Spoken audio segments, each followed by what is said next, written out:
ദില്ലിയിൽ നിന്നും ഒരു തീപിടുത്തത്തിൻ്റെ വാർത്ത കൂടെ വരുന്നു. വിഷ്ണു തലവൂരുണ്ട് ഈ വാർത്തയുടെ വിശദാംശങ്ങൾ പങ്കുവയ്ക്കാൻ.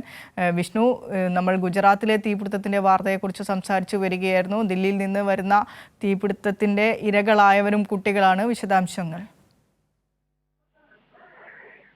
വിനിഷ, ഇന്നലെ രാത്രിയോടുകൂടിയാണ് ദില്ലിയിൽ ഒരു തീപിടുത്തം, കുട്ടികളുടെ ആശുപത്രിയിൽ തീപിടുത്തം ഉണ്ടാകുന്നത്. ഈസ്റ്റ് ദില്ലിയിലുള്ള കുട്ടികളുടെ ആശുപത്രിയിലായിരുന്നു തീപിടുത്തം ഉണ്ടായത്.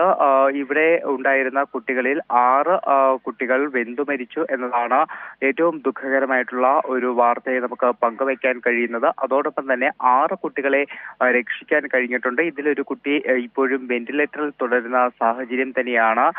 തീപിടുത്തം ഉണ്ടായതിന് പിന്നാലെ സുരക്ഷാ സേനയൊക്കെ തന്നെ രംഗത്തിറങ്ങിയിരുന്നു. 7ഓളം ഫയർ ടെൻഡറുകൾ ഈ ഹോസ്പിറ്റലിലേക്ക് എത്തുകയും ഇപ്പോൾ നിലവിൽ തീ പൂർണ്ണമായിട്ടും അണച്ചിട്ടുണ്ട്. പക്ഷേ ഞാൻ നേരത്തെ പറഞ്ഞതുപോലെ ഏറ്റവും ദുഃഖകരമായിട്ടുള്ള കാര്യം എന്ന് പറയുന്നത് 6 നവജാത ശിശുക്കൾ ഇത്തരത്തിൽ വെന്തുമരിക്കുന്ന ഒരു സാഹചര്യം ഉണ്ടായി എന്ന് തന്നെയാണ്. എന്തായാലും ഒരു പ്രാഥമിക അന്വേഷണമൊക്കെ തന്നെ ആരംഭിച്ചിട്ടുണ്ട്. എന്തുകൊണ്ട് ഇത്തരത്തിലൊരു തീപിടുത്തം ഉണ്ടായി എന്നൊരു സാഹചര്യത്തിലേക്കുള്ള അന്വേഷണമൊക്കെ ആരംഭിച്ചിട്ടുണ്ട്. പ്രത്യേകിച്ച് ഉത്തരേന്ത്യ സംസ്ഥാനങ്ങളിൽ ഇപ്പോൾ ഒരു വലിയ തോതിലുള്ള ഉഷ്ണ തരംഗത്തിലൂടെ തന്നെയാണ് കടന്നു പോകുന്നത്. അതുകൊണ്ട് തന്നെ ഈ ഒരു തീപിടുത്തം വ്യാപകമായി തന്നെ നടക്കുന്നുണ്ട്. കഴിഞ്ഞ ദിവസങ്ങളിലെല്ലാം തന്നെ പല ബിൽഡിങ്ങുകളിലൊക്കെ തന്നെ ഇത്തരത്തിൽ തീപിടുത്തം റിപ്പോർട്ട് ചെയ്യുന്ന ഒരു സാഹചര്യം ഉണ്ടായിരുന്നു. വ്യാപകമായിട്ടുള്ള തീപിടുത്തം പല സ്ഥലങ്ങളിലും റിപ്പോർട്ട് ചെയ്യുന്നുണ്ട്. എന്തായാലും അതിന്റെയൊക്കെ തന്നെ ഒരു തുടർച്ചയിൽ തന്നെയാണ് ഇപ്പോൾ കുട്ടികളുടെ ആശുപത്രിയിലും ഒരു തീപിടുത്തം ഉണ്ടായിരിക്കുന്നത്.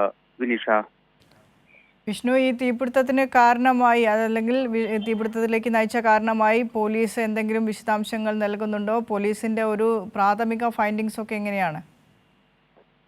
വിനിഷ, നിലവിൽ അത്തരമൊരു വിശദാംശത്തിലേക്ക് പോലീസ് കടന്നിട്ടില്ല.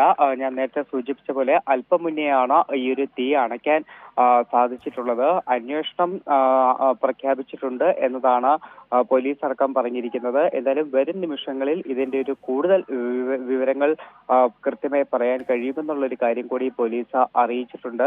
എന്തായാലും ഞാൻ നേരത്തെ പറഞ്ഞതുപോലെ ഇന്നലെ രാത്രിയോടുകൂടിയാണ് ഈ ഒരു ആശുപത്രിയിൽ, ഈസ്റ്റ് ദില്ലിയിലെ കുട്ടികളുടെ ആശുപത്രിയിൽ വലിയ തോതിലുള്ള ഒരു തീപിടുത്തം റിപ്പോർട്ട് ചെയ്തത്. എന്തായാലും അതിന് തൊട്ട് പിന്നാലെ തന്നെ ഞാൻ പറഞ്ഞതുപോലെ അഗ്നിസുരക്ഷാ സേനയൊക്കെ തന്നെ രംഗത്തിറങ്ങി പുലർച്ചയോടുകൂടി തന്നെ തീ അണയ്ക്കുകയും ചെയ്തിട്ടുണ്ട്. വിനിഷ, ശരി വിഷ്ണു, ഈസ്റ്റ് ദില്ലിയിലെ വിവേക് വിഹാറിലെ കുട്ടികളുടെ ആശുപത്രിക്ക് തീപിടിച്ചു. 6 കുട്ടികൾ ദാരുണമായി വെന്തുമരിച്ചു എന്ന വാർത്തയാണ് വിഷ്ണു തലവൂർ നൽകിയത്.